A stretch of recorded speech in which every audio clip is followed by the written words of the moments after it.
नमस्कार मित्रों, आर्या टीवी के आध्यात्मिक चैनल पर आप सभी का पुनः एक बार स्वागत है। अभी तक हमने श्री रामदास समर्थ के मराठी मनोबोध मनाचे श्लोक के 2 श्लोकों का विवेचन हिंदी में सुना। आज हम मनाचे श्लोक के तीसरे श्लोक का हिंदी में विवेचन सुनेंगे। तो आइए शुरू करते हैं आज के इस एपिसोड को। आज का जो श्लोक है वो इस प्रकार है।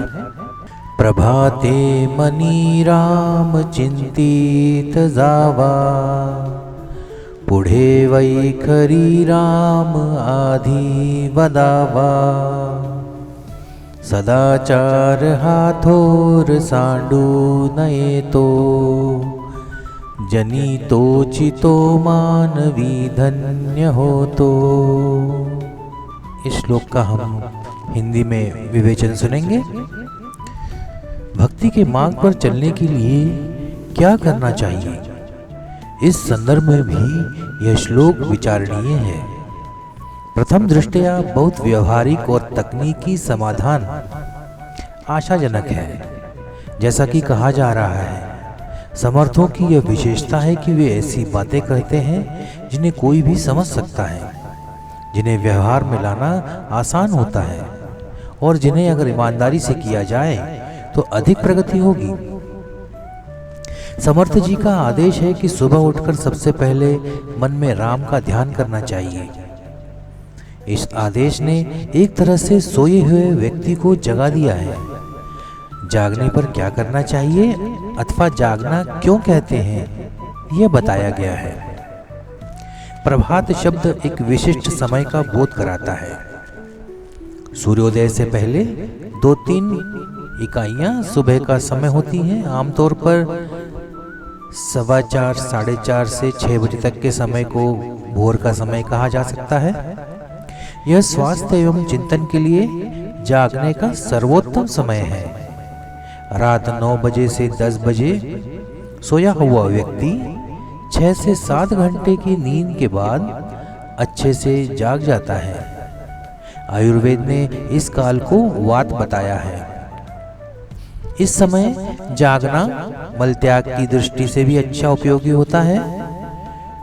शौच मुखमार्जन होने के उपरांत शरीर स्वच्छ, हल्का और ऊर्जावान रहता है और यह समय ध्यान के लिए बेहतर होता है। वातावरण भी शांत, सुखद एवं शीतल है। बुद्धि ताजा और मन ऊर्जावान होता है। इस समय जप का प्रभाव मन और शरीर के लिए अच्छा होता है। मुख पूर्व या उत्तर दिशा की ओर होना चाहिए। हाथों को नाभि के नीचे आधा मोड़कर एक दूसरे के ऊपर रखना चाहिए या दोनों घुटनों पर ज्ञान मुद्रा में रखना चाहिए और फिर मन में इष्ट देवता का नामस्मरण करें। यह नामस्मरण वैखरणी वाणी से पहले करना चाहिए, जिसका वर्णन मध्यमा, पश्यंती और परावाणी शास्त्रकारों ने किया है। आम लोगों के लिए परा द्वारा नामस्मरण करना बहुत कठिन है। महात्मा के लिए आसान होगा। एक बार जब एकाग्रता पूरी हो जाती है तो यह ध्यान के स्तर तक बढ़ जाती है। बुद्धि स्थिर हो जाती है, मन बेचैनी से मुक्त हो जाता है, यानी परावाणी प्रभावी हो सकती है। यह दीर्घकालिक स्थिरता तन मन की पवित्रता और सच्चे प्रयास के बिना प्राप्य नहीं है। बेहतर होगा कि शुरुआत में इस ध्वनि के चक्कर में न पड़ें। कुछ देर मानसिक रूप से नाम जपने के बाद अन्य कार्यों में जाने से पहले शांत स्वर में नाम जप करना चाहिए। हमारी पुरानी परंपराओं में भोर के समय विभिन्न प्रातः स्तोत्र या भूपल्य का जाप करने की प्रथा है। पिछली पीढ़ी तक यह प्रवृत्ति समाज में सर्वव्यापी थी। सुबह सुबह के जो भजन होते हैं उनको तमसा गिरोह द्वारा भी डिजाइन किया गया है। हालांकि आजकल यह सब नए सिरे से बताने का अवसर आ गया है। युवा पीढ़ी में यह व्यवहार लगभग अनुपस्थित है। इसके विपरीत बुद्धिवाद के नाम पर इसका क्या अर्थ है, ऐसा क्यों है, इसका क्या उपयोग है, ऐसे प्रश्न पूछने से एक ऐसी स्थिति बन गई है जहां बची हुई कई अच्छी प्रथाओं को भी जीवन में परखा जाएगा। पुरानी चीजें टूट गई, लेकिन उनके स्थान पर नए सच्चे संस्कार स्थापित नहीं हुए, तो एक तरह का खालीपन पैदा हो गया, अवसाद बढ़ गया। फैशन के नाम पर नई पीढ़ी में घुसी हुई कई बातें क्या साबित करने में उपयोगी है, लेकिन ये सवाल पूछने का मौका नहीं है। यह व्यवहारिक रूप से बहुत महत्वपूर्ण है। क्या ईश्वर है या नहीं, याद में समय बिताना है या नहीं, क्या फायदा है, यह निश्चय न होने पर भी प्रातःकाल के 10-15 मिनट यदि नामस्मरण में बिता दिए जाएं, तो कौन सी विशेष हानि होगी। आप जानते हैं कि यदि भगवान न हो तो नामस्मरण में बिताए गए 10-15 मिनट व्यर्थ हो जाएंगे, क्योंकि आप जानते हैं कितना समय बर्बाद होता है। लेकिन अगर भगवान वास्तविक है, जैसा कि ज्ञानेश्वर, तुकाराम, रामदास जैसे महान संतों ने बताया है, अगर मैं उनके लिए 10-15 मिनट भी नहीं दे सकता, तो क्या यह ऐसा नहीं होगा कि मैंने अपने आध्यात्मिक लाभ के मामले में कुछ नुकसान किया है। इसके लिए नामस्मरण के साथ किया जाए तो लाभ होगा। स्मरण यह सोचकर करना चाहिए कि कोई हानि न हो। इसे सुरक्षित पक्ष पर कर्ता कहा जाता है। सुबह चलते चलते दादा मुझे रोज शिदोरी ले जाने के लिए मजबूर करते थे। शिदोरी अर्थात कुछ खाने का सामान साथ में रख लो, इस तरह वो मजबूर करते थे। मैं तो कहता था ये सफ़र तो रोज का है, 1 घंटे में खत्म हो जाता है। मैं खाने जाता हूँ, फिर हर दिन शिदोरी के साथ क्यों देना। दादा कहते हैं तुम्हें इतना बोझ लगता है कि हमाल को ढूंढना पड़ता है। यात्रा करते समय शिदोरी के साथ कुछ न कुछ करने का यह हमारा तरीका है। पता लगाओ कि शास्त्रों में कहाँ वचन है या नहीं। एक बार रास्ते में गाड़ी खराब हो गई और बीच में कहीं रुक गई। 4-5 घंटे तक फंसी रही, और फिर पूछो मत कि उन लोगों के लिए कितनी बुरी स्थिति थी जिनके पास कुछ नहीं था। शिदोरी ले जाने के नियम के कारण मैं और मेरे साथ यात्रा कर रहा एक छोटा बच्चा सुरक्षित रहे।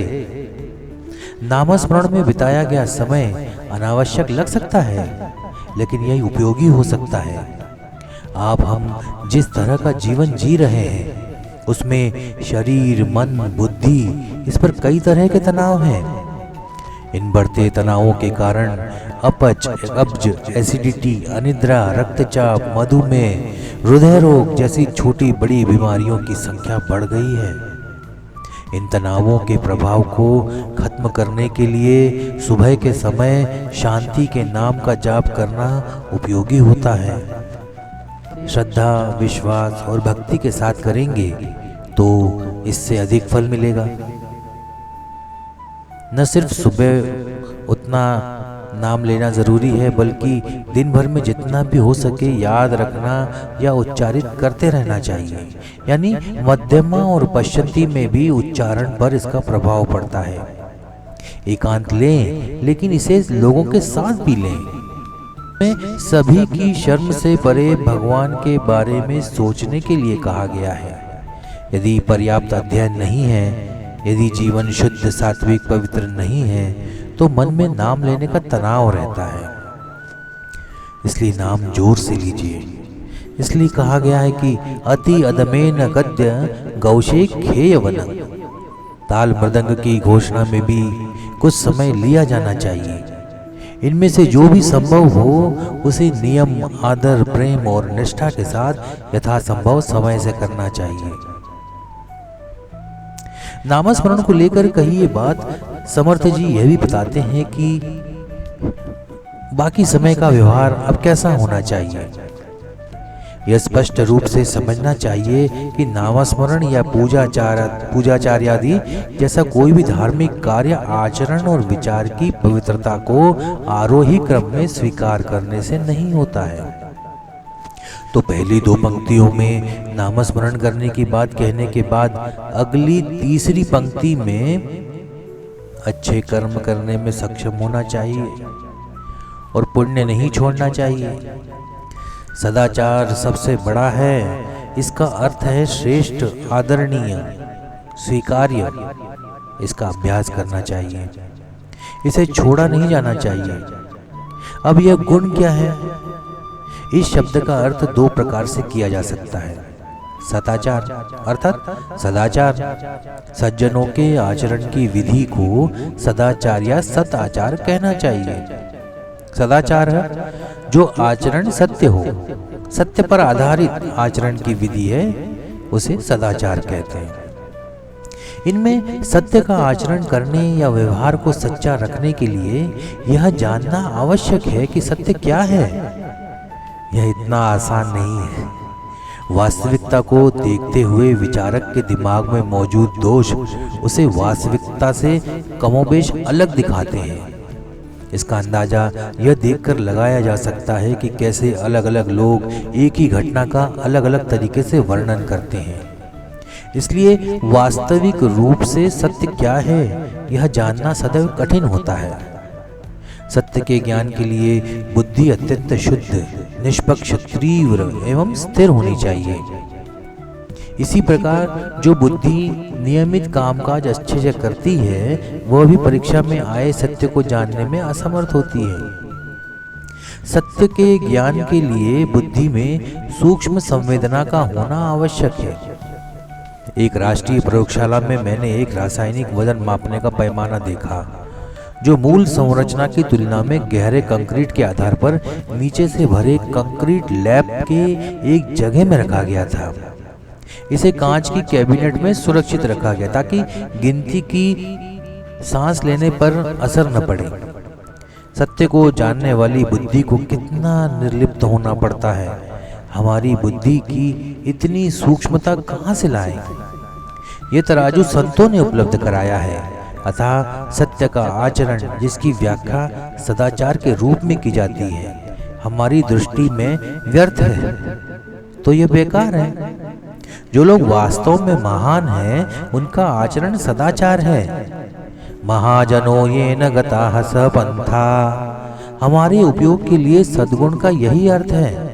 हालांकि किसी व्यक्ति की महानता का निर्धारण करते समय सावधानी बरतनी चाहिए। यदि आप में थोड़ा विवेक हो तो आप इस महानता को समझ सकते हैं। यह विवेक यद्यपि कठिन है, सत्य की खोज के लिए आवश्यक सूक्ष्मता जितना दुर्लभ नहीं है। किसी व्यक्ति की महानता का आकलन इस बात से करना उचित नहीं है कि वह निर्वाचित, धनवान, शक्तिशाली, मधुरभाषी, अच्छा विद्वान वक्ता है। उसके व्याख्यानों में सुशिक्षित लोगों की भीड़ रहती है। निस्वार्थता और कार्यकुशलता दो ऐसे गुण हैं जिनके पास जितना अधिक होता है वह उतना ही बड़ा माना जाता है। एक महान व्यक्ति दूसरे महान व्यक्ति से भिन्न हो सकता है, लेकिन फिर भी वो महान है। गोखले और तिलक एक दूसरे से भिन्न थे, उनका विरोध जग जाहिर है, फिर भी ये बहुत बढ़िया था। हालांकि वे काम के मामले में एक दूसरे से लड़ते थे, लेकिन तिलक गोखले की उदारता से सहमत थे। गोखले की मृत्यु लेख में तिलक की यह भूमिका अच्छी तरह व्यक्त हुई है। रानडे और तिलक, भंडारकर और तिलक भी ऐसे ही थे। दोनों तिलक की खूबी जानते थे। विरोध के बावजूद महानता को स्वीकार करने की उदारता आम नहीं है। एक ही नज़र में शंकराचार्य महान होंगे और दूसरे की नज़र में माधवाचार्य महान होंगे, लेकिन वह किसी की नकल नहीं करते। तय करें कि उनमें से असली बुजुर्ग कौन है, तो फिर देखते हैं कि किसके जैसा व्यवहार करना है। यह अच्छी स्थिति नहीं है कि लोग हमेशा सदाचार से बच रहे हैं क्योंकि मैं उनके उदाहरण का अनुसरण कर रहा हूँ। महान व्यक्तियों, महापुरुषों पर श्रद्धा रखनी चाहिए और उनके आदेशों का अक्षरशः पालन करना ही श्रेयस्कर है। यह कितना भी सच हो कि अगर बुराई मन से निकल जाती है तो वह शरीर से भी निकल जाएगी, लेकिन यह याद रखना चाहिए कि जो लोग थोड़े से निग्रह से शरीर से बुराई को निकालने की कोशिश करते हैं, उनके मन से बुराई को दूर करने की संभावना नहीं है। सिर्फ इसलिए कि रीति रिवाज और परंपराएं बन गई है। चुप मत बैठिए, खड़े होकर पानी न पिए, दक्षिण दिशा की ओर पैर करके न सोएं। इसके पीछे के कारणों के बारे में नहीं कहा जा सकता। क्यों का उत्तर विज्ञान भी नहीं दे सकता। ये नियम जीवन के लिए एक प्रकार का अनुशासन हो सकते हैं। अनुशासन होना चाहिए, प्रत्येक कार्य सचेत होकर करना चाहिए। लेकिन आज स्वतंत्रता को स्वतंत्रता माना जाता है।